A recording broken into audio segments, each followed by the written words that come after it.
क्रोध क्यों आता है?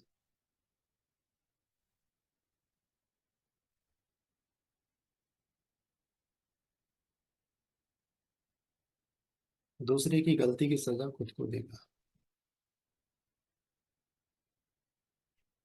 अगर ये लाइन याद रहे ना तो क्रोध बहुत कम आएगा। अभी मैं खत्म की बात तो नहीं कर रहा, पर ये लाइन अगर मात्र याद भी रहे तो क्रोध बहुत कम हो सकता है। कि हमेशा दूसरे की वजह से क्रोध आता है, यानी गलती दूसरा भी करे तो हम क्रोध हमें आ जाता है। किसी ने ठीक व्यवहार नहीं किया, गलत उसको नहीं आता व्यवहार करना, उसने व्यवहार नहीं किया, पर क्रोध हमें आया। है ना? किसी ने हमारे मन मुताबिक कार्य नहीं किया, अनुकूल मुताबिक कार्य नहीं किया, तो खुद को सजाता है। ठीक है, आगे बढ़ते हैं। जो सार है, देखिए जैसा मैं आप सभी से कहता हूँ, ये मैं सार के रूप में बता रहा हूँ कि अगर आप जान लेते हो क्रोध क्या है, अगर आप जाग जाते हो, सिर्फ क्रोध नहीं, कोई भी वासना, कोई भी इच्छा, कोई भी विकार के प्रति अगर आप जाग जाते हो, उसे जान लेते हो, तो वो धीरे धीरे आप उससे मुक्त होने लगते हो। कि जितने भी अपराध, जितने भी अ, अन्याय, जितनी भी विकार, जितनी भी चीजें हो रही हैं, हत्या, चोरी, लूट, डकैती, जो भी अपराध हो रहे हैं, वो सब कब होते हैं? हमारी मूर्छा की अवस्था में, हमारी बेहोशी की अवस्था में। और व्यक्ति यदि जाग जाए तो उससे फिर अपराध हो नहीं सकता। तो जागना किसी भी समस्या का समाधान है जो हमारे भीतर है। जागना हर उस भाव का समाधान है जो नकारात्मक रूप में हमारे भीतर बैठा हुआ है। जिस चीज से हम मुक्त नहीं हो पा रहे हैं, यानी हम उसको अभी तक जान नहीं पाए, उसको, उसके प्रति जाग नहीं पाए, उसको देख नहीं पाए, उससे खुद को पृथक कर कर नहीं देख पाए। और क्रोध या कोई भी और विकार हो, कोई भी और वासना हो, क्रोध स्पेशली, अगर आप उसे जान लें, देख लें, समझ लें, तो ही उसमें समाधान आपको छिपा हुआ मिलेगा। धीरे धीरे आगे बढ़ते हैं और बात करते हैं। कुछ बिंदुओं को लेकर मैं बात करूंगा जिससे हम इसको भीतर तक जाकर देख पाए, और सभी इसको थोड़ा ध्यान से सुने। मैंने उद्देश्य बताया है, यहाँ हम किसी और को दोष देने की बजाय हम ये देखेंगे कि क्रोध छिपा कहाँ है, उसका उपाय कहाँ पर, उसका इलाज और समाधान कहाँ है ना? सबसे पहला पॉइंट लिखा है मैंने, क्रोध परिणाम है, आधार में कुछ और है। ये बात आप लोग भी मानते होंगे कि क्रोध जो आ रहा है वो तो एक परिणाम के रूप में आ रहा है, एक अभिव्यक्ति के रूप में आ रहा है, प्रकट कुछ हो रहा है, हम उसे क्रोध मानेंगे। तो आधार में क्या है? आप लोगों ने बहुत से जवाब दिए। कोई मेरे अनुकूल व्यवहार नहीं करता, मैं अच्छा करता हूँ, दूसरा अच्छा नहीं करता, हमारे अनुकूल कुछ नहीं हो रहा है तो हमें क्रोध आता है। और भी कई सारे जवाब हो सकते हैं, किसी ने गाली दी, किसी ने कुछ किया, किसी ने कुछ किया, किसी ने कुछ किया। ठीक है, तो जो बाहर आया, हमने जो प्रतिक्रिया की, उसको हमने माना ये क्रोध है। और अमूमन हम क्रोध पर काम करने का प्रयास करते हैं, यानी हम प्रतिक्रिया पर काम करने का प्रयास करते हैं, परिणाम पर काम करने का प्रयास करते हैं। पर जो गहरे बुद्धिजीवी हैं, जो बहुत गहरे दृष्टा हैं, जो ध्यानी हैं, वो ये कहते हैं कि परिणाम पर काम मत करो।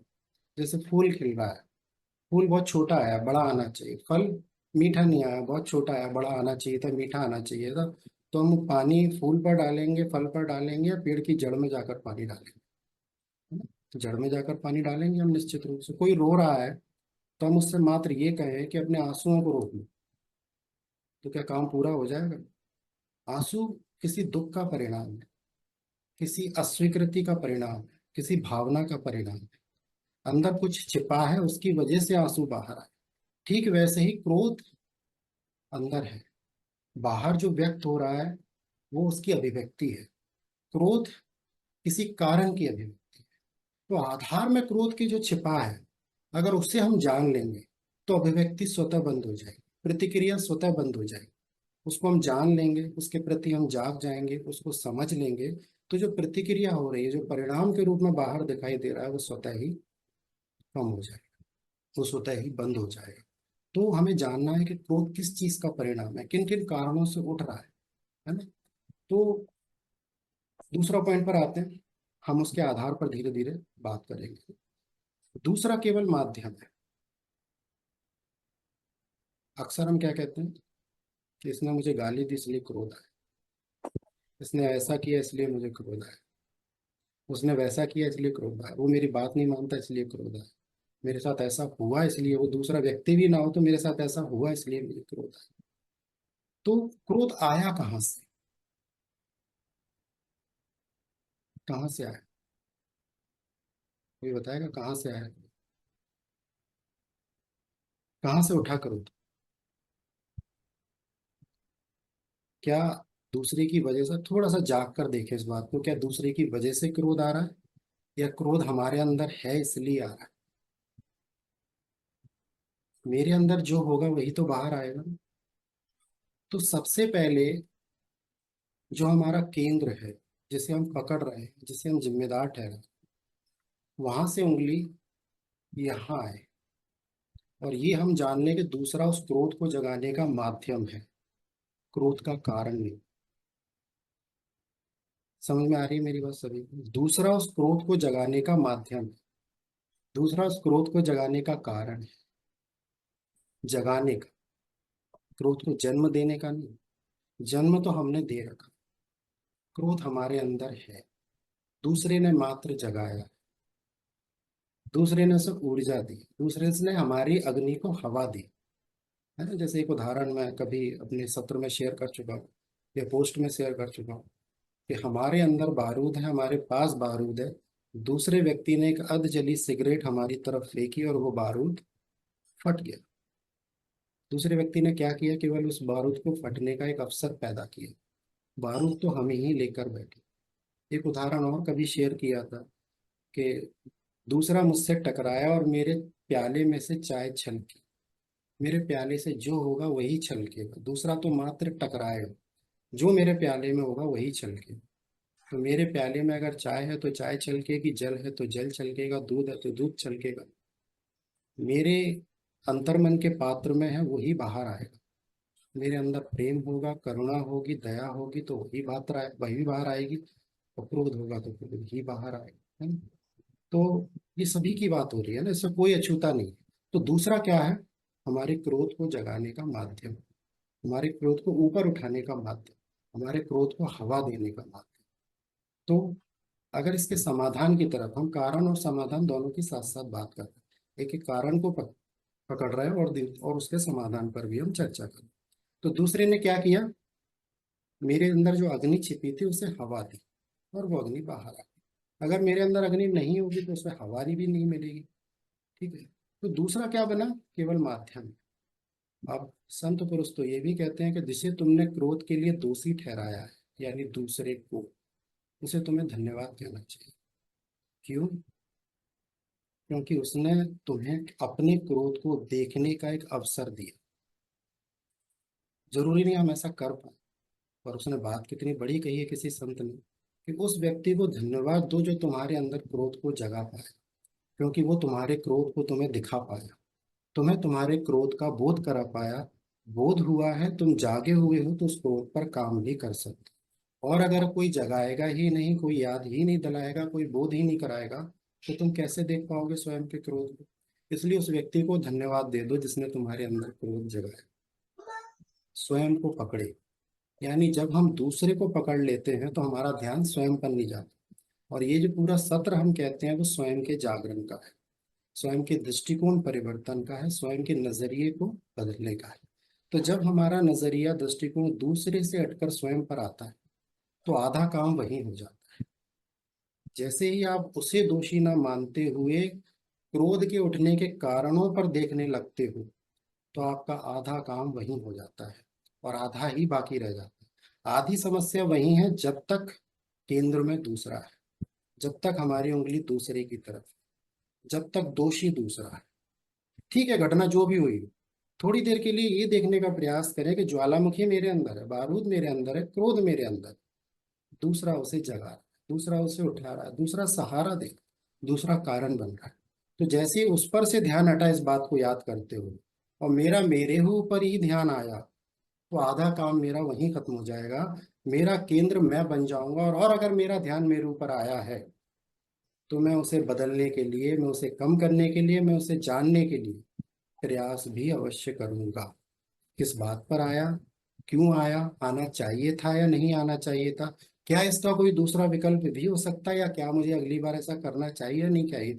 ये सारे विचार तभी आ सकते हैं जब मेरा ध्यान उससे उठकर मेरी तरफ। इस क्रोध के लिए पहला दोषी मैं हूं, दूसरा कोई और हो सकता है, पर पहला दोषी मैं हूं। ठीक है? अब ये क्रोध आया क्यों था दूसरे पर? अगला बिंदु पढ़ते हैं, चाहत और पाने की आसक्ति। हम बहुत कुछ चाहते हैं, हम बहुत कुछ पाना भी चाहते हैं।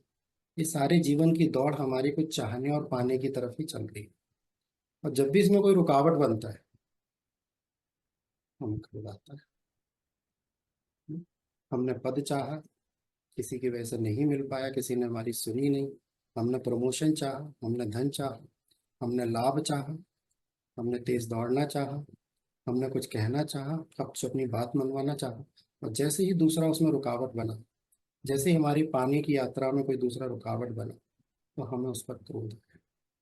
तो जैसे ही रुकावट पर ध्यान हटके अगर ये आ जाए कि मेरी चाहत क्या छिपी थी इसके पीछे, पाने की लालसा क्या छिपी थी इसके पीछे, अगर उस तरफ ध्यान चला जाए, तो यहां से फिर क्रोध कम होने लग जाए। कारण, कि आपने क्रोध के कारण को देख लिया। जैसा मैंने कहा,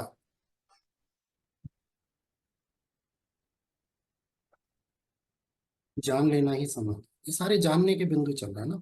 और मेरी बात को अभी किसी भी मान्यता और धारणा से मुक्त होकर सुनना, लागू करके देखना, परिणाम ना मिले तब रिजेक्ट करना, पर अभी सुनना मत छोड़ना। है ना। अगर सुनना ही छोड़ दिया किसी मान्यता धारणा की वजह से, तो काम होना भी संभव नहीं हो पाएगा ना। आप इसे लागू करके देखना। अगर आपको लगता है कि नहीं लागू हो रही है, व्यर्थ की बातें, तो कोई बात नहीं, पर इसे सुनना जरूर ध्यान से और इसे लागू करके देखना ना। तो चाहत और पाने की आसक्ति, तो अगर उससे ध्यान हटे कि दूसरा रुकावट बना, और इस तरफ ध्यान आए कि किस बात में रुकावट बना, कोई चाहत थी, कोई पाने की आसक्ति थी, जिसमें कोई दूसरा रुकावट बना, इसलिए, तो अगर उस पर ध्यान चला जाएगा तो हो सकता है क्रोध यहाँ पर खत्म हो जाए। अपनी चाहतों को, अपनी आसक्तियों को अगर हम जान ले, तो हो सकता है फिर क्रोध आ ही ना। क्यों? क्योंकि ये पता चल जाएगा कि समस्या दूसरा नहीं है, यहाँ चाहते और आसक्तियां मेरी जो है, उनमें कोई रुकावट जब भी बनता है तो मुझे क्रोध आता है। तो मेरा ध्यान उन चीजों पर होगा जिन्हें मैंने चाहत और अपनी आसक्तियां बना के रखा है। अस्वीकार और असंतुष्टि पर हम पहले भी बात कर चुके हैं। जो भी हो रहा है, जो भी घट रहा है, जैसा मेरा जीवन है, जैसा मेरा रंग रूप है, जैसा मेरा परिवार है, जैसे मेरी नौकरी है, जैसे मेरी सैलरी है, जैसी मेरी कद काठी है, जैसे मेरे मित्र है, जैसे मेरे कलीग्स है, जैसे मेरे बॉस हैं, ठीक है, जैसा मेरा जीवन चल रहा है, जैसे मेरे माँ बाप है, जैसे मेरी आर्थिक स्थिति है, जैसे मेरे जीवन में मनोरंजन के स्रोत है ना, तो ये सब, इसमें जितनी अस्वीकार्यता होगी, जहां जहां मेरा अस्वीकार भाव होगा, संतुष्टि का भाव होगा, वहां वहां वो भाव जैसे ही बढ़ेगा, मुझे क्रोध आए।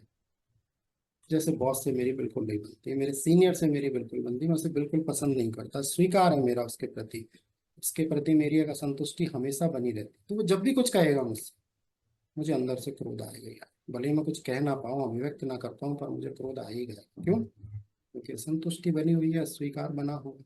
ऐसे ही अगर मुझे मन मुताबिक कलीग्स नहीं मिले, मन मुताबिक फ्रेंड्स नहीं मिले, मन मुताबिक साथी नहीं मिला, मन मुताबिक मेरा वेतन नहीं है, मन मुताबिक मेरी नौकरी नहीं है, जितनी भी चीजों से जीवन में मेरे अस्वीकार और असंतुष्टि का भाव है, वो मेरे कारण बनेंगे मेरे क्रोध को उठाने और जगाने के। ठीक है। तो कारणों से ध्यान हटके थोड़ी देर के लिए अगर अपने अस्वीकार और तो जितने भी मेरे जीवन में अस्वीकार और असंतुष्टि के बिंदु हैं, अगर मैं उन्हें ठीक ठीक एनालिसिस कर लूँ, अगर मैं ठीक ठीक उनको अवलोकन अगर कर लूँ, तो क्रोध तो बात की बात है। पहले तो जो अस्वीकार है ना, वो स्वीकार में बदलने लग जाएगा। जो असंतुष्टि है ना, वो काफी हद तक संतुष्ट होने लग जाएगी। कहीं काफी होगी, कहीं कुछ होगी, कहीं पूरी तरह भी हो जाएगी। जो व्यक्ति जितना जाग जाए स्वयं के प्रति, जो व्यक्ति जिस मार्ग में कहाँ चल रहा है, उस पर निर्भर करेगा। है ना। तो ये अस्वीकार और असंतुष्टि स्वीकार और संतुष्टि में बदलने लगेगी, और जैसे ही बदलेगी, क्रोध पर काम नहीं करना है। जितने भी बिंदु मैंने कहे हैं, उन पर कहीं पर मैं आपसे क्रोध पर काम करने के लिए बोल ही नहीं रहा हूँ। मैं कह रहा हूँ केवल कारण जान लो आप, क्रोध स्वतः ही समाप्त हो जाए। जिसको कारण पता है, जो भीतर झांक कर देख पा रहा है, जो उसके बिंदु को पहचान पा रहा है, जो उसकी जड़ को देख पा रहा है, बस क्रोध समाप्त हो जाए। समस्या ये है कि अभिव्यक्ति पर कार्य हो रहा है। क्रोध पर नियंत्रण की बात हो रही है, क्रोध पर कंट्रोल की बात हो रही है, गाली देने को मना किया जा रहा है, रोने को मना किया जा रहा है, चिल्लाने को मना किया जा रहा है, प्रेजेंट करने को मना किया जा रहा है। अपने अंदर झांकने को नहीं कहा था। पेड़ की जड़ में पानी देने को नहीं कहा था। क्रोध कम करने की बात की जा रही है, प्रेम को बढ़ाने की बात नहीं की जा रही है ना। मैं कह रहा हूँ प्रेम को बढ़ा, मैं कह रहा हूँ जड़ में पानी, मैं कह रहा हूँ कारण को खत्म कर दो, जिसकी वजह से बार बार जो बीज है, जिस पर बार बार पेड़ निकल रहा है, बीज हट जाएगा तो पेड़ क्यों निकलेगा वहां से, है ना। तो बीज पर काम करना। तो अस्वीकार असंतुष्टि को अगर पहचान लिया अपने जीवन में क्या क्या है, तो वो स्वीकार और संतुष्टि में बदलने लगेंगे, और स्वीकार और संतुष्टि में बदलने लगेंगे तो क्रोध आने के कारण कम होने और धीरे धीरे खत्म होने की तरफ भी जा सकते हैं। ठीक है। मन में ये सवाल उठ सकता है कि कोई कोई तो मानता ही नहीं है बात, कोई कोई बिना पिटे, बिना सुने, बिना डांटे मान ही नहीं सकता, कुछ लोग होते ही ऐसे। तो क्या बुद्ध ने, कृष्ण ने, जीसस ने, है ना, महावीर ने सब बात क्रोध करके ही समझाएंगे लोग? उनके तो लाखों लाखों शिष्य थे, हर बात उन्होंने क्रोध करके तो नहीं बताई लोगों को, क्रोध करके तो जीवन नहीं बदला लोगों का, है ना।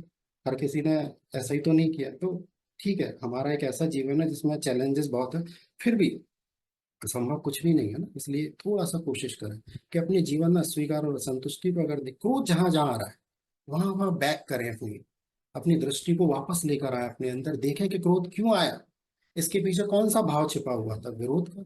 जिस संबंध पर क्रोध आया है वह निश्चित रूप से संबंध में विरोध का भाव छिपा हुआ।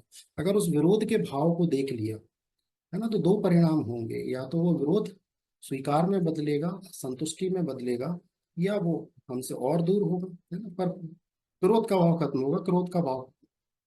ठीक है। मान्यताएं, धारणाएं, कल्पनाएं और पूर्वाग्रह, जो हमने ऊपर बात कही कि चाहत और पाने की आसक्ति, लगभग मिलता जुलता वैसा ही ये बिंदु है कि हमारे जीवन में बहुत सी मान्यताएं हमने बना रखी हैं, धारणाएं बना रखी हैं, कल्पनाएं बना रखी हैं, पूर्वाग्रह यानी बहुत कुछ पहले से फीड है हमारे अंदर। तो जब भी उसको चोट पहुंचती है हमें क्रोध आता है। मान्यता है, जैसे हमने मान लिया, वैसे मैंने मान लिया मैं बहुत सुंदर हूँ, मैंने मान लिया मैं बहुत ज्ञानी हूँ। ठीक है। मैंने मान लिया मेरी बात हमेशा सही होती, मैंने मान लिया मेरी बात का कभी विरोध नहीं होता, मेरी बात कभी खाली नहीं जाती।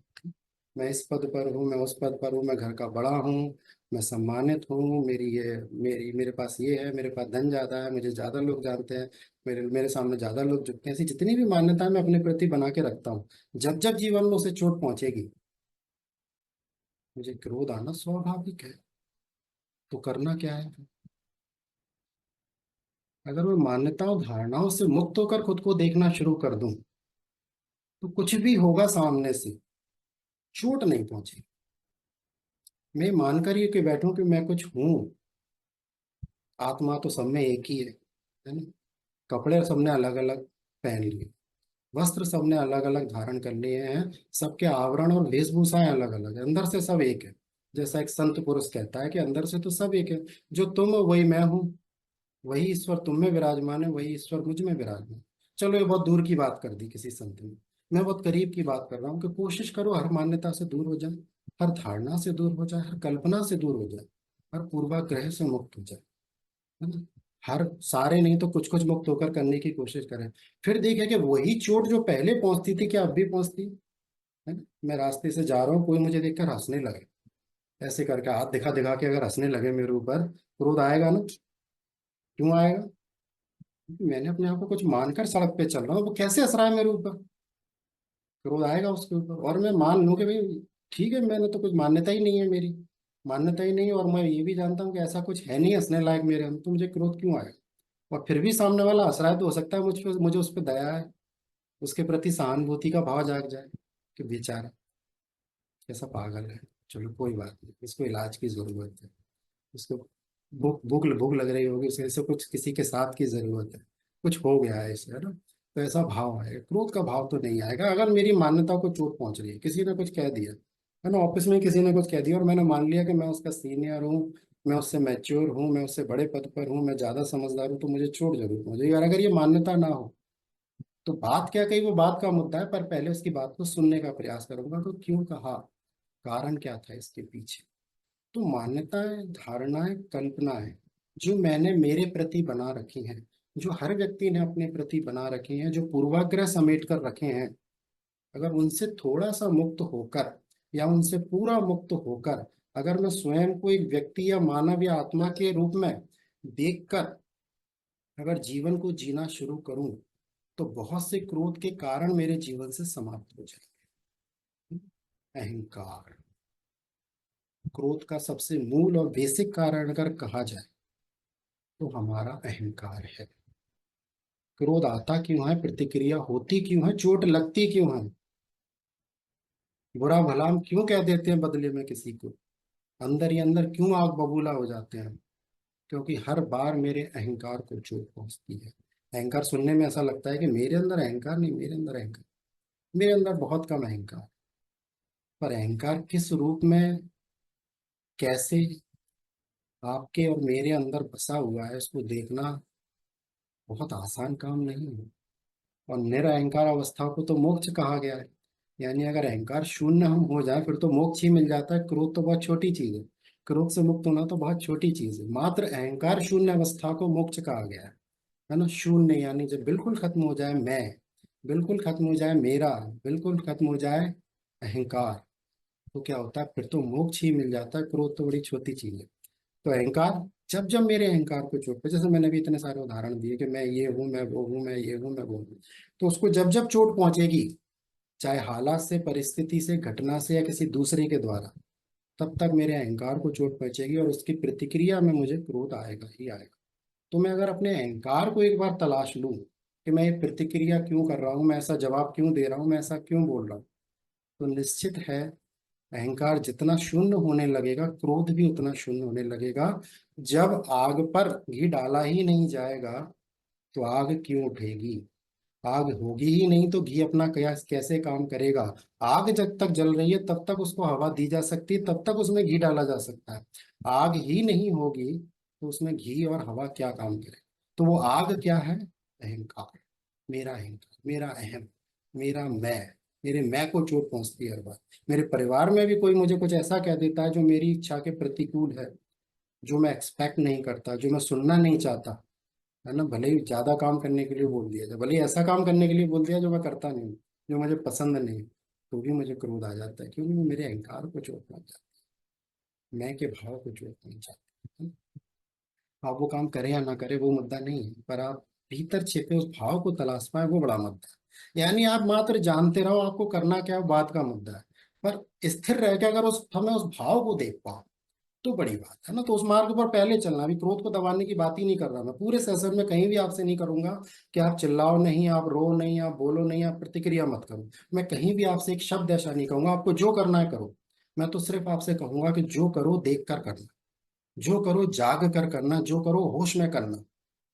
तो जहां जरूरी होगा वहां प्रतिक्रिया जरूर करोगे और करनी चाहिए, पर आपकी प्रतिक्रिया जागी हुई अवस्था में होनी चाहिए। मेरा बस इतना सा आपसे अनुरोध रहेगा।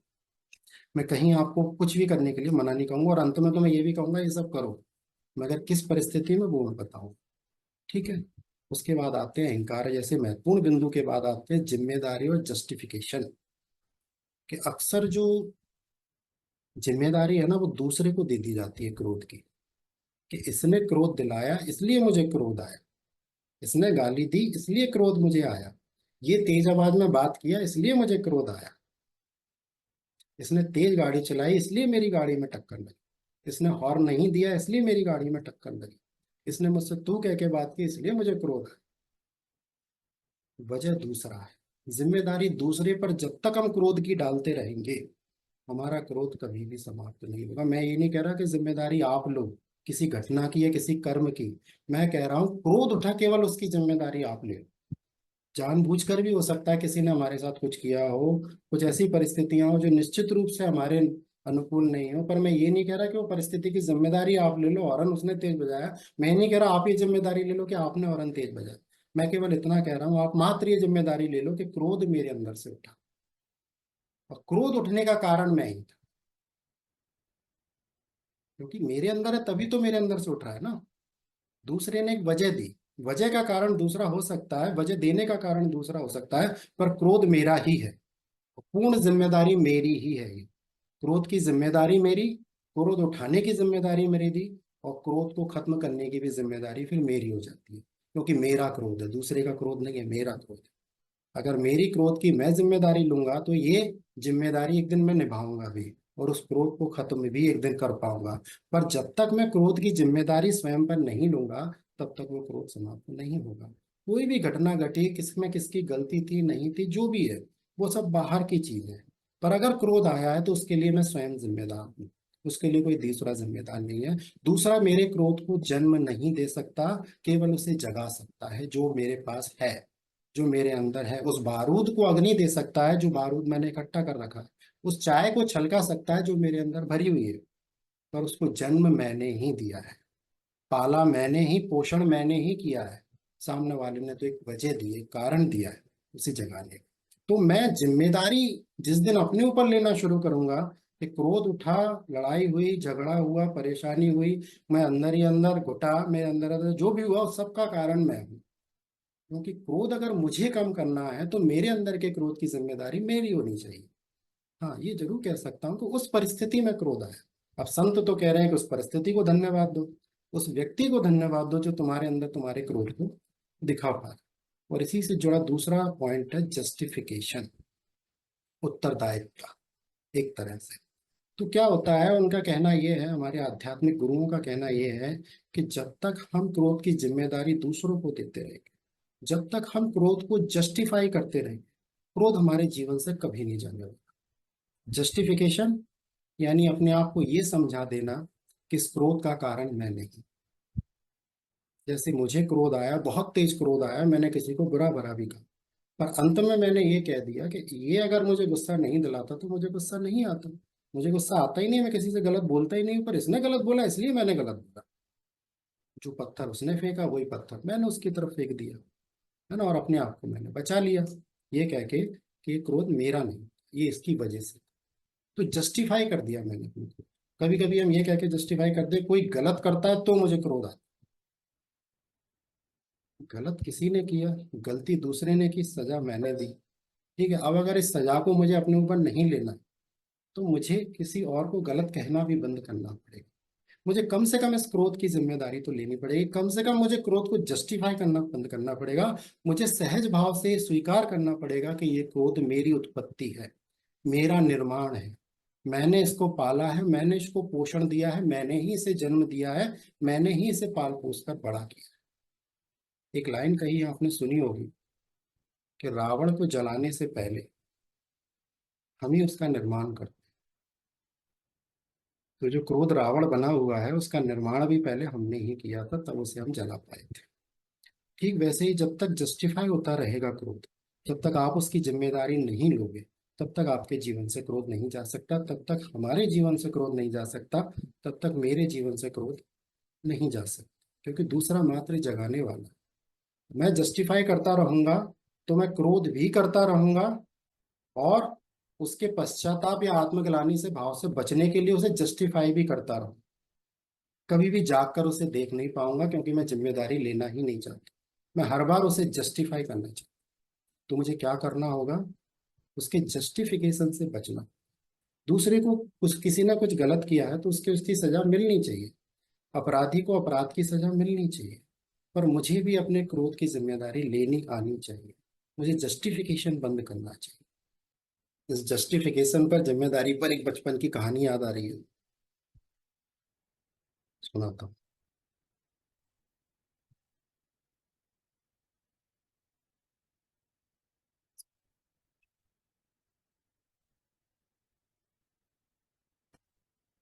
हम्म।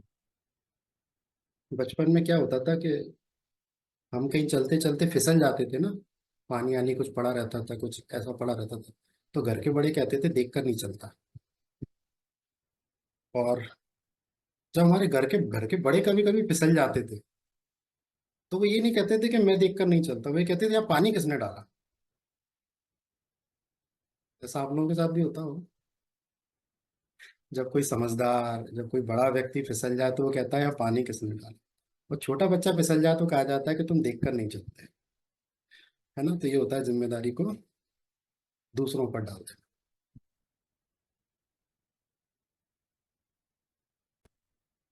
दोनों के संबंध में एक बात लागू हो सकती है, पर एक पर लागू की जाती है, एक पर टाल दी जाती है।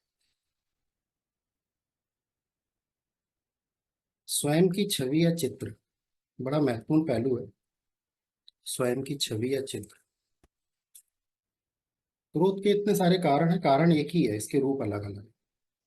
क्या होता है कि हर व्यक्ति ने अपनी एक छवि बना रखी है, अपने अपना एक चित्र बना रखा है, अपनी एक प्रतिमा बना रखी है। जैसे ऐसे सोचो, आप अपने स्टेटस पर, अपने डीपी पर जो फोटो लगाते हो ना, व्हाट्सएप, इंस्टाग्राम और फेसबुक पर, तो जैसे आप सुबह उठते हो, जैसे आप बिना मेकअप के रहते हो, जैसे आप सामान्य अवस्था में रहते हो, वो फोटो नहीं लगाते जनरली। हम कौन सा लगाते हैं, जो हमारे हमारे लिए आदर्श हो, हम वो फोटो लगाते हैं ना। और हम अपने स्टेटस पर भी लगभग कुछ ऐसी चीजें लगाते हैं जो हमारी कल्पनाओं में है, जो हमारे आदर्श में है, जिसे हम बेस्ट मान लेते हैं, उसको हम लगाते हैं। जो हमें वो थोड़ी लगाते हैं। तो हर व्यक्ति के अंदर अपनी एक प्रतिमा छिपी है, अपनी एक छवि छिपी है, अपना एक चित्र छिपा है, जिसने उसे बहुत सजा कर रखा है, बहुत सुंदर रखा है। मान लो मुझे कोई बहुत शर्ट अच्छी पसंद है, तो मैं अगर अपनी एक आदर्श छवि बनाऊंगा तो शर्ट के साथ बनाऊंगा। कोई स्पेक्स या गॉगल मुझे पसंद है तो वो लगाऊंगा। जिस तरह की हेयर स्टाइल मुझे पसंद है वो लगाऊंगा। जितनी दाढ़ी मेरी बड़ी या बिल्कुल क्लीन होनी चाहिए वो बना के रखूंगा, है ना। इतना फिट फिट और स्लिम मुझे होना चाहिए वो रखूंगा उसमें। और आजकल तो इतने सारे ऐप्स आ गए हैं कि आंखें बड़ी कर लो, छोटी कर लो, है ना, हेयर ऐसे कर लो, वैसे कर लो। तो अब हर व्यक्ति के अंदर एक अपनी एक छवि है, अपनी एक मूर्ति, अपनी एक प्रतिमा है, जो वो कल्पनाओं में अपनी जीता है। और वो हर व्यक्ति ने अपनी एक छवि अपने अंदर बना रखी है, अपनी एक चित्र, अपनी एक मूर्ति अपने अंदर बना रखी है। और हमारे देश के बहुत सारे आध्यात्मिक पुरुष, महापुरुष, महायोगी ये कहते हैं कि जब जब उस छवि को, जब जब उस प्रतिमा को, जब जब उस मूर्ति को कोई भी धाग धब्बा लगता है, कोई भी ठेस पहुंचती है, कोई भी चोट आती है, तो व्यक्ति को क्रोध आता है। जैसे मैंने मान लिया कि मैं तो बहुत हैंडसम, और किसी ने मुझे कह दिया कैसे लगते हो तुम, क्या जरा अच्छे कपड़े पहना कर, तुरंत क्रोध जाग जाएगा। क्यों? हो सकता है उसने सही बात बोली हो, पर मेरे अंदर जो छवि बनी हुई थी उसको बड़ी चोट पहुंची। ठीक है। तुम्हें कपड़ों का सेंस नहीं है, कैसे भी चले आते हो, है ना? तुम्हें बैठना नहीं आता, तुम्हें ठीक से खाना नहीं आता, तुम्हें ये नहीं आता, कुछ भी कह दे मुझे, है ना। वो उसने क्या कहा वो बाद में विचार करूंगा, पर पहले तो क्रोध अंदर जागेगा। अब कहने वाले पे डिपेंड करता है, कहने वाला कौन हो सकता है। मेरे बॉस ने कहा हो तो क्रोध को अंदर ही पी जाऊंगा। किसी जूनियर ने कहा होगा तो हो सकता है क्रोध अच्छे से अभिव्यक्त हो जाए, क्योंकि कहने वाले ये भी कहते हैं कि क्रोध भी बड़ा चालाक होता है, बड़ा समझदार होता है। ये सामने वाले को देखकर अभिव्यक्त होता है, हर किसी पे एक जैसा अभिव्यक्त नहीं होता है ना। जैसे ऑफिस जाऊं और अगर मेरा चपरासी मेरे ऊपर चाय गिरा दे तो तुरंत क्रोध आएगा, है ना। अगर बॉस के रूम में बॉस के साथ बैठा हूं और उसकी चाय गिर जाए तो मैं कहूँगा अरे अरे सर कोई बात नहीं, हो जाता है, हो जाता है, कोई बात नहीं। तो ऐसा होता है।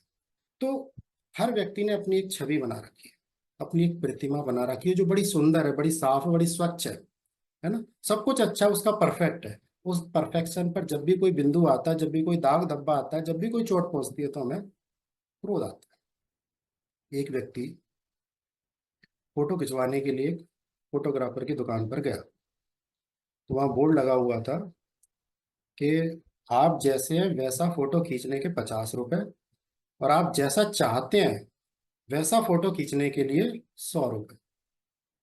तो उसने जाकर कहा फोटो खिंचवाना है तो बताओ कौन सा खिंचवाना है। उन्होंने बोला कि जैसा मैं हूं वैसे ही खींच दो, और कैसा खींचोगे। मैंने बोला अरे यार आप जैसे लोग तो बड़े कमाते हैं मेरी दुकान पर।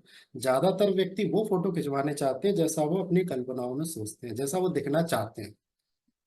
जैसे वो है उस फोटो का वो करेंगे क्या, इसलिए ऐसे फोटो तो बड़े कम लोग खिंचवाते हैं। उस व्यक्ति का कहना था कि जैसा मैं हूं उससे अलग होकर करूंगा क्या, वो तो मैं हूं ही नहीं। तो उस भ्रम को पालकर मैं करूंगा क्या, उस फोटो को रखकर मैं करूंगा क्या जो मैं हूं ही नहीं, जो हमेशा मुझे धोखा देगा, जो हमेशा मेरे भ्रम का कारण बनेगा, जो हमेशा मुझे धोखा देगी जो छवि, उसको अपने पास रखकर क्या करूं। ठीक वैसे ही हम जो हैं, अगर वैसे ही खुद को स्वीकार कर लें, हम वैसे ही खुद को देखना सीख जाए, और सारी मान्यताएं, धारणा और अपने अंदर जो मूर्ति, छवि या प्रतिमा हमने बना रखी है, अगर उसको हटा दें तो क्रोध के बहुत से कारण हमारे जीवन से कम हो जाए, खत्म भी हो सकते। तो हर आदमी के अंदर एक प्रतिमा, एक छवि बनी हुई है, जिसका पोषण वो लगातार करता है, जिसकी पवित्रता, शुद्धता और सुंदरता को वो निरंतर अपने अंदर बढ़ाता रहता है। और जब जब उसे ठेस लगती है, जब जब उसे चोट पहुंचती है, जब जब उस पर कोई दाग धब्बा लगता है, उसे क्रोध आता है ना? तो बिना छवि के, बिना मान्यता के, आप जैसे हैं वैसे अगर खुद को देख पाए तो कोई कुछ कहेगा कोई कुछ बताएगा, कोई कुछ कमी निकालेगा, कोई कुछ दोष ढूंढेगा, कोई कुछ तारीफ करेगा, तो हर उस चीज से आप मुक्त होकर देख पाएंगे। वरना क्या होता है, बुराई करता है कोई तो क्रोध आता है, तारीफ करता है तो अहंकार पुष्ट होता है, क्योंकि उस छवि को पोषण मिल जाता है जो आपने अपने अंदर बना रखी है। और जब कोई छवि बनाते ही नहीं हो, कोई आदर्श प्रतिमा या मूर्ति बनाते ही नहीं हो, है ना, यानी आप जो हो उसे देख लो, स्टेटस पर जो लगा रखा है उसे मत देखो थोड़ी देर के लिए, डीपी पर जो लगा रखा है इसको आपने बहुत मॉडिफाई कर दिया है, उसे थोड़ी देर के लिए भूल जाओ, जो आप हो उसे थोड़ी देर के लिए याद रखो। तो डीपी के बारे में कोई कुछ भी कहे क्या फर्क पड़ेगा, वो मैं हूं ही नहीं। मैं तो जो ये प्रत्यक्ष छवि आपके सामने बैठा हूँ वो हूँ। जो मेरे अंदर विचार चल रहे हैं वो मैं हूँ। जो मेरी मानसिकता है वो मैं हूँ। जो मेरी सोच है वो मैं हूँ। ना कि मैं जो दिखा रहा हूँ वो मैं। तीन तरह की हमारी छवि होती है, तीन तरह की हमारी प्रतिमाएं होती हैं। एक वो जो आप वाकई में हैं, एक वो जो आप दूसरों को बनकर दिखाना चाहते हैं, जो आप होना चाहते हो, तीसरे वो जैसे लोग आपको देखते हैं, है ना। इन तीनों में अंतर होता है। और हम सबसे ज्यादा पोषण उन दोनों छवियों को देते हैं जो या तो हम दिखाना चाहते हैं दूसरों को, या जो दूसरे हम में देख रहे हैं। हम लगातार ये पता करते रहते हैं कि किसी ने मेरे बारे में क्या कहा, है ना। हम पूछते हैं कि मेरा कपड़े कैसे लग रहे हैं, मेरी साड़ी कैसी लग रही है, मैं कैसी लग रही हूँ, मैं कैसा लग रहा हूँ, मैं कैसा बोला, मैंने कैसा लेक्चर दिया, है ना, मेरी दाढ़ी कैसी लग रही थी, मेरा फेस कैसा लग रहा था। किसी ने कुछ तारीफ की तो सुनना चाहते हैं, कितना वो रहता है हमारे अंदर के हम सुने किसी ने हमारे बारे में क्या कहा, किसी ने हमसे क्या पूछा, किसी ने हमसे क्या। तो उस छवि में हम लगातार पोषण करते रहते हैं जो दूसरा हमें जिस रूप में देखते हैं, और उस छवि का भी पोषण करते हैं जो हम दिखाना चाहते हैं दूसरों को। और उस छवि को हम भूल जाते हैं जो हम वास्तव में है। और हमारा ध्यान अगर उस छवि पर चला जाए, उस मूर्ति पर चला जाए, उस प्रतिमा पर चला जाए जो हम वास्तव में हैं, तो आपके जीवन से ये तय है कि बहुत सी बुराइयां भी जाएंगी, बहुत सी तारीफें भी जाएंगी, है ना। पर यह भी तय है कि आप किसी भी चीज से फिर बंध होगे। ना तो कोई आपको गिराएगा तो आप बंधोगे, ना उठाएगा तब आप बंधोगे, क्योंकि आपका आसक्ति अब उसमें जो आप हो। और उसको जब बदला ही नहीं जा सकता, उसमें कोई भ्रम ही नहीं है, उसमें कोई छल हो ही नहीं सकता, उसको कोई कम या ज्यादा करके बोल ही नहीं सकता, आपको यथार्थ पता है।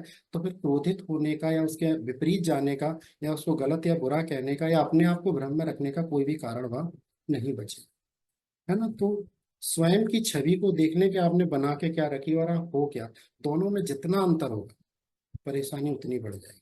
और अपनी यथार्थ छवि जो आप हो वैसे ही अपने आप को देख पा रहे हैं, तो बहुत सारे कारण जीवन से गिर जाएंगे, आपको अनावश्यक रूप से ऊपर उठाने के और अनावश्यक रूप से नीचे गिराने के। आप जो वहां स्थिर हो सकते हैं। ठीक है। क्षमा की भूमिका, क्रोध के बदले में बड़ी सामान्य सी बात की जाती है कि भाई क्षमा करके हम क्रोध से दूर हो सकते हैं। पर गहराई से अध्ययन करें तो ये प्रयास तो हो सकता है क्रोध को कम करने का, पर ये अंतिम कारण नहीं हो सकता, अंतिम समाधान नहीं हो सकता। क्योंकि सॉरी शब्द हम बहुत देख रहे हैं, समाज में बड़ा प्रचलित हो गया है ना। छोटे छोटे बच्चे भी बड़ी आसानी से सॉरी बोल के चले जाते हैं। पर उस सॉरी में क्या क्षमा का भाव होता है, माफी मांगने का भाव होता है, माफ करने का भाव होता है क्या, वो देखने की जरूरत है। कि सॉरी अगर आप, क्षमा जो है अगर औपचारिकता है, तो उस क्षमा से जीवन में कोई भी क्रोध कम नहीं होने वाला। ठीक है। जैसे मैंने आज किसी पर क्रोध किया, बोला, बुरा भला कहा उसे, और कल जाकर मुझे आत्मग्लानि महसूस हुई, मुझे और कुछ भी महसूस हुआ, मैंने कल जाकर उससे माफी मांगी, तो जो आज मैंने किया उसमें तो कोई कमी नहीं आई। जब ज्वालामुखी फटना था फटा, जब बारूद उठना था उठा, जब मुझे आग बबूला होना था हुआ, जब मेरी नकारात्मक ऊर्जा एकत्रित हुई होनी थी हुई, जब मुझे क्रोध आना था आ ही गया। अब अगर हर बार घटना के बाद में माफी मांगने लगा, तो उससे मुझे क्या फायदा होने वाला, मेरे क्रोध पर कौन सा कार्य होने वाला, है ना। क्योंकि वो क्षमा जो है वो औपचारिकता बन जाती है, वो रूपांतरण नहीं है, वो औपचारिकता बन के रह जाती है। और इस क्षमा के संबंध में यहाँ तक भी बात की जाती है कि जब क्षमा आपकी औपचारिकता बन जाती है, तो आप क्रोध करने के बाद उस आत्मग्लानि या पश्चाताप से भाव से बचने के लिए क्षमा का प्रयोग करते हैं, और अपने आप को दूसरा क्रोध करने के लिए पुनः तैयार कर लेते हैं। तो जब क्षमा का भाव अंदर से आए, क्षमा मांगने की जब बात आए, तो ये सुनिश्चित हमें करना होगा कि वो क्षमा यहाँ से आए, वो क्षमा औपचारिकता ना हो, वो क्षमा फॉर्मेलिटी ना हो, वो क्षमा मेरे ध्यान से निकली हो, मेरे साक्षी से निकली हो, मेरे जागृति या जागरण के भाव से निकली हो, तो वो क्षमा क्षमा है, नहीं तो नहीं है। और हमारे आध्यात्मिक ग्रंथों का कहना है कि अगर वाकई में जागरण हुआ है, वाकई में ग्लानि हुई है, वाकई में आप अपने क्रोध को देख पाए और आपने स्वयं को दोषी पाया है, तो क्षमा तो आप मांगोगे तय है। पर यह भी तय है कि अगली बार आपको इस तरह की घटना से या उस व्यक्ति से इस तरह का क्रोध आ ही नहीं सकता, अगर आपने वाकई में जाग कर देखा और आपने औपचारिकता अगर पूरी की है, तो आप पुनः तैयार हो क्रोध करने के लिए। क्यों? क्योंकि जो पश्चाताप का, अपराध का भाव आ रहा था, उसे आपने क्षमा मांगकर खत्म कर लिया। और क्षमा के संबंध में ये भी कहा जाता है कि ये दोनों के अहंकार को पुष्ट भी कर सकती है, क्रोधित होने वाले के और जो क्रोध से पीड़ित हुआ है हमारे, उसके भी। जैसे मैंने आज किसी को, आज के मैं किसी पर क्रोधित हुआ, वो उसको बहुत बुरा लगा, उसे बहुत सारी गालियां दी, और कल वो व्यक्ति आया और मुझसे सॉरी बोलकर चला गया। तो एक तो मैंने क्रोध भी कर लिया, दूसरे ने आकर मेरे अहंकार को भी पुष्ट कर दिया कि मैं सही था।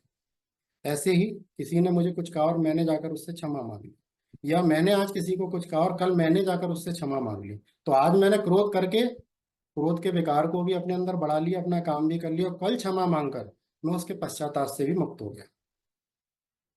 और जागा हुआ व्यक्ति अगर इस बात को ध्यान में, साक्षी में, जागरण में, दर्शन की अपनी भूमिका में लेकर आएगा, तो वो क्षमा मांगे ना मांगे, क्षमा करे या ना करे, पर वो तय है कि वो अगली बार जागा हुआ होगा इस तरह के क्रोध को करने से पहले। मैं ये नहीं कहता कि अगली बार उसका क्रोध समाप्त होगा, पर क्रोध की तीव्रता वो नहीं होगी जो आज।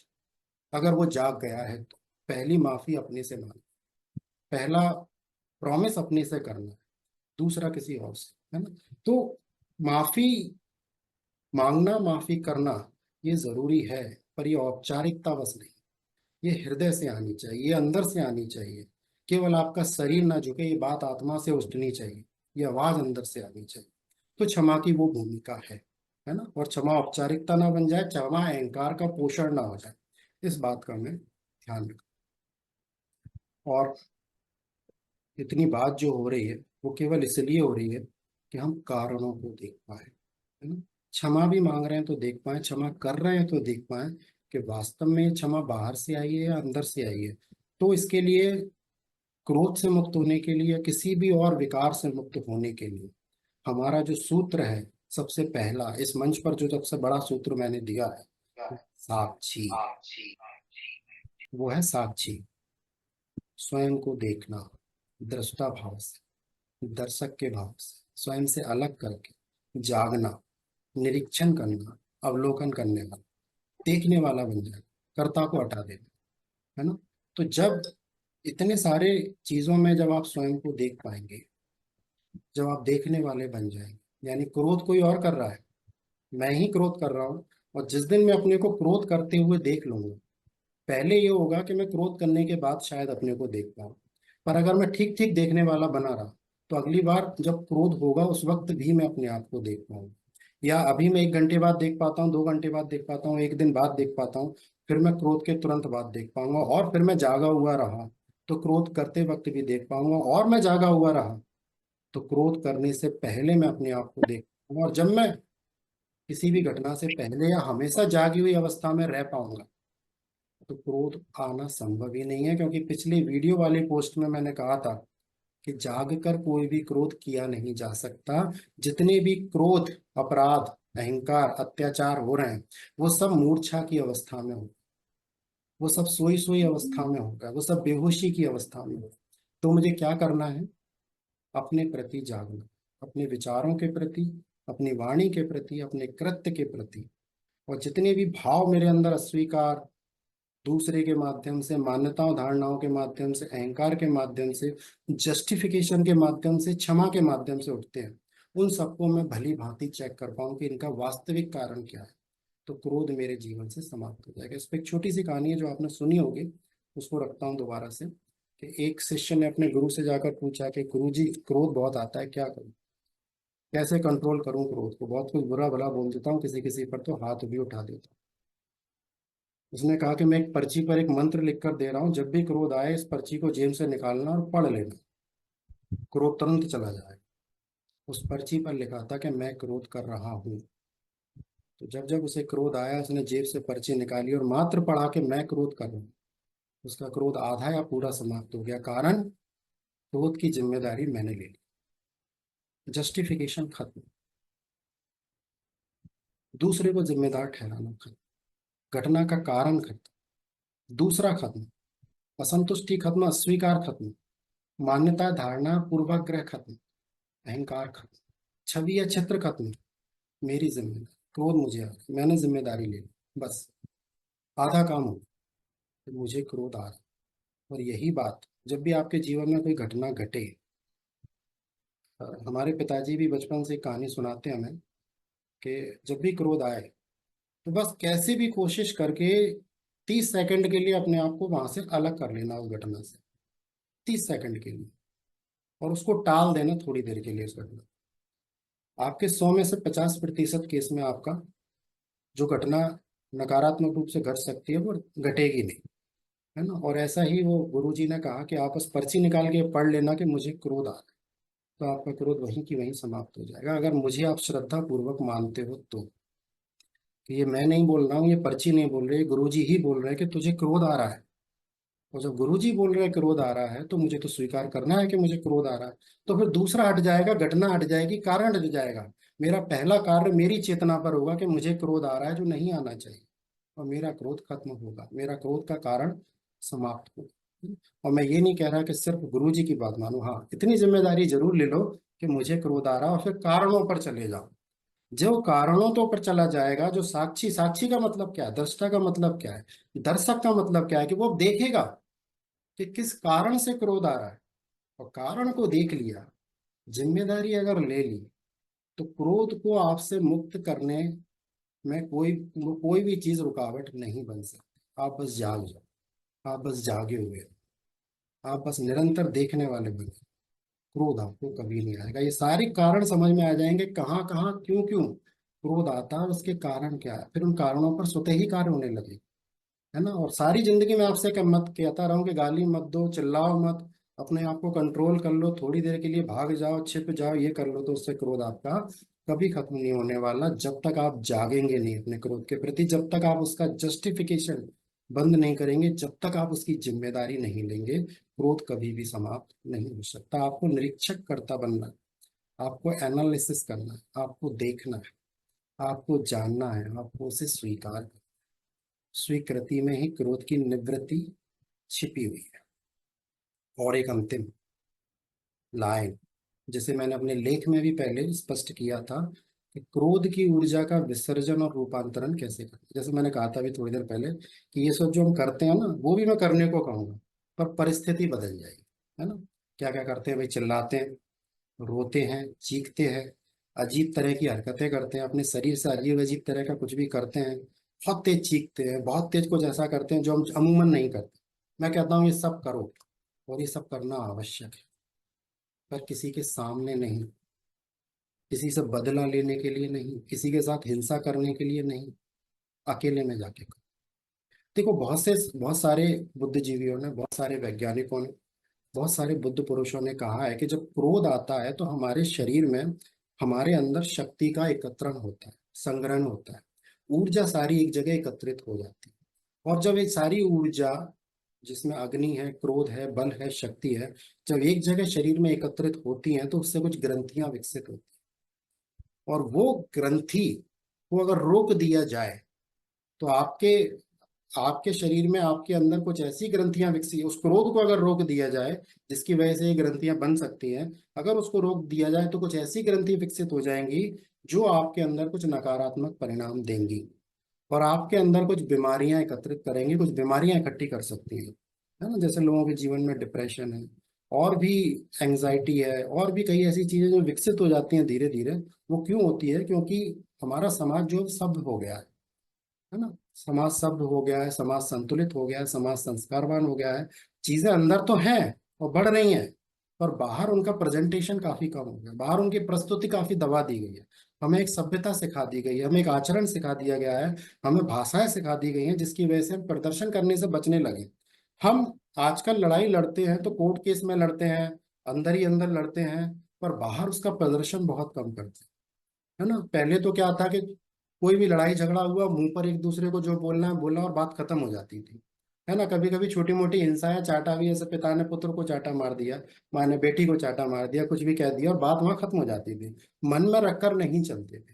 पर आजकल क्या हुआ है कि छोटी छोटी चीजों को बरसों तक जो हम मन में रखते हैं, यानी जो ज्वालामुखी फटना चाहिए था वो ज्वालामुखी जब अंदर ही अंदर एडजस्ट कर लेते हैं, है ना। क्यों? क्योंकि संस्कारी और सभ्य समाज की देन हमें मिली है। और ऐसे खोजकर्ताओं का कहना है कि जितने समाज सभ्य हुए हैं, जितने देश विकसित हुए हैं, वहाँ ये समस्या क्रोध की भी, टेंशन की, डिप्रेशन, एंजाइटी की ज्यादा है। क्यों? क्योंकि उन्होंने अपने अंदर चीजों को एकत्रण करना और अपने अंदर संभालना ज्यादा शुरू कर दिया है। इसलिए आदिवासी समाज और पिछड़े समाज आज भी इन विकारों से मुक्त हैं, आज भी टेंशन, डिप्रेशन, एंजाइटी से मुक्त है। क्यों? क्योंकि वहाँ आज भी अभिव्यक्ति की आजादी है। वो आज भी चिल्ला सकते हैं, क्रोध कर सकते हैं, चीख सकते हैं, रो सकते हैं, कुछ भी कर सकते हैं और अपने क्रोध को निकाल सकते हैं। तो वो बुद्धिजीवी वर्ग ये कह रहा है कि ये जो उस समय होता है हमारे अंदर, इसको कैसे भी करके निकालें, लड़ाई झगड़ा ना करें पर इसे निकालें। उन्होंने कहा है कि आप अकेले कमरे में जाएं, खाली जगह पर बैठे, ऐसी जगह पर जाएं जहां दूसरा कोई ना हो, या आपका कोई बहुत खास हो जो आपको समझ सकता हो, वहां जाकर ये सब आप करें, जिससे वो ग्रंथियां विकसित ना हो जो आपके जीवन में, जो आपके अंदर, आपकी बॉडी में बहुत सारी बीमारियों को पैदा कर सकती है ना। तो उसमें आप रोएं, चीखें, चिल्लाएं, मगर अपने अंदर से सारे विकार को निकालें, अपने आप को हल्का करें, है ना। जैसे स्त्रियों के बारे में कहा जाता है कि उनको साइड इफेक्ट कम होते हैं इन चीजों के। क्यों? क्योंकि जब उनको कोई अंदर से परेशानी होती है तो वो रो कर या आंसू बहाकर अपने अंदर को बहुत बैलेंस, अपनी भावनाओं को बहुत बैलेंस कर पाते हैं। पर पुरुष नहीं कर पाता, है ना। इसलिए शोध कहता है कि पुरुष ज्यादा आत्महत्या करते हैं। नाम स्त्रियों को दिया जाता है पर जब परसेंटेज उसका देखा जाता है तो पुरुष ज्यादा आत्महत्या करते हैं। क्यों? क्योंकि उनके अंदर इसको संभालना मुश्किल हो जाता है, क्योंकि उनको रोने नहीं दिया जाता, है ना। निश्चित रूप से ओशो ने बहुत कुछ कहा है इस बारे में जो मैं बोल रहा हूँ, है ना। तो उनको अंदर, उन्हें रोने नहीं दिया जाता। क्यों? क्योंकि उनको ये समझाया जाता है कि तुम पुरुष हो, रो कैसे सकते, तुम इंसान हो, कैसे रो सकते हो। तो वो क्या करते हैं, अपने अंदर चीजों को दबाते हैं कि नहीं, रोना उनको सूट नहीं करता, है ना। वो पुरुष है, रो कैसे सकते, पर स्त्रियां रो लेती हैं। इसलिए बहुत सारी चीजों को स्त्रियां एडजस्ट कर पाती हैं। पुरुष लगता है ऐसा है कि एडजस्ट कर रहा है, लगता है ऐसा है कि वो मजबूत है, पर वो जब टूटता है तो एकदम से टूट जाता है। खैर, यहाँ स्त्री पुरुष का मुद्दा नहीं, मुद्दा ये है कि आप अपनी ग्रंथियों को विकसित ना होने उसे निकालें। जो कोप भवन वाली आपने एक मान्यता सुनी है राजा महाराजाओं के समय में, एक कोप भवन वाली धारणा सुनी है ना हमने। वो भवन में क्या होता था कि किसी, कोई दुखी है किसी कारण से, घर की कोई महिला, है ना, उस महल की कोई महिला अगर किसी कारण से बहुत दुखी है, तो वो कोप भवन में जाकर अपने दुख को निकालती थी। उसके दो कारण हुआ करते थे कि एक, कि वो अपने दुख को निकाल सके, उसके अंदर ग्रंथियां विकसित ना हो। वो हमेशा परेशान रहने की जगह अच्छा है कि एक बार अपने अंदर जो भी है अभिव्यक्ति, उसको अभिव्यक्त कर ले, जो भी व्यक्त करना है उसे व्यक्त कर ले। तो वो जाकर व्यक्त कर लेती थी। दूसरा, जो नकारात्मक ऊर्जा उसके अंदर बनती है उस समय, वो हमारे घर के अन्य भाग को प्रभावित ना करे, वो को भवन में वो जितनी नकारात्मक ऊर्जा है वो वहां निकल जाए। जब कोई दुखी होता है उसके अंदर से नकारात्मक ऊर्जाएं प्रभावित होती है, नेगेटिव वाइब्रेशन वो क्रिएट करती है। तो वो क्या करता है, वो नेगेटिव वाइब्रेशन को भवन में जाकर निकालता है, और वो पॉजिटिव वाइब्रेशन में ही घर में रहे, इसलिए उस भवन को बनाया जा सकता है। तो दो चीजें होती थी कि वो वाइब्रेशन भी निकल जाती थी और वो अलग जाकर वहां पर अपनी चीजों को अभिव्यक्ति भी कर देती थी, जिससे कोई भी ग्रंथि विकसित नहीं, है ना। तो अपनी ऊर्जाओं को निकालना सीखें और उन चीजों को दबाएं नहीं। हिंसा नहीं करनी, लड़ाई नहीं करना, झगड़ा नहीं करना, पर अपनी ऊर्जा को अभिव्यक्त करना, अपनी करुणा, अपनी भावनाओं को अभिव्यक्त करना। तो रूपांतरण होगा, बदलाव आएगा, क्रोध कम हो। वो एक परिणाम को हमने वो किया है, कारणों को जानना हमारी प्राथमिकता है। और अंदर कोई ज्वालामुखी फट रहा है तो इसे इस रूप में हमें इस ज्वालामुखी को बाहर निकाल देना है, उसे अपने आप से दूर कर देना है, नेगेटिव। और उसको अपने अंदर जब तक पाले रहेंगे तब तक वो नेगेटिव वाइब्रेशन हमारी वजह से औरों को भी प्रभावित कर देगी। तो उस वाइब्रेशन को हम इस तरह से एडजस्ट करते हैं, इस तरह से निकालते हैं। और धीरे धीरे जब ऊपर के कारणों पर कार्य होने लगेगा तो वो ऊर्जा हमारे अंदर विकसित ही नहीं होगी, है ना। ऐसी अवस्था ही नहीं आएगी कि हमें कोप भवन में जाना, हमें अपने शरीर के साथ इस तरह की मुद्राएं बनानी पड़े, वो अवस्था ही नहीं आएगी। उस अवस्था से बचने के लिए कारणों पर हमारा ध्यान जाए, साक्षी, दृष्टक, दर्शक और जागरूकता पर हमारा ध्यान। हम एनालिसिस करने वाले बने, हम निरीक्षण करने वाले बने, हम देखने वाले बने, है ना? तो ये नहीं। मेरी बात लगभग पूरी होती है अंतिम सूत्र के साथ कि जाग कर किया जाना, क्रोध जाग कर किया जाना संभव नहीं है। तो मेरा आप सभी से सत्र के माध्यम से एक ही संदेश है कि आप दुनिया भर की चीजों को छोड़कर कोशिश करो कि आप जागी हुई अवस्था में, जागृत अवस्था में ज्यादा से ज्यादा रहे। या मेरी बात जब आपको याद आ जाए तो आप उस समय जाग कर स्वयं को देखो।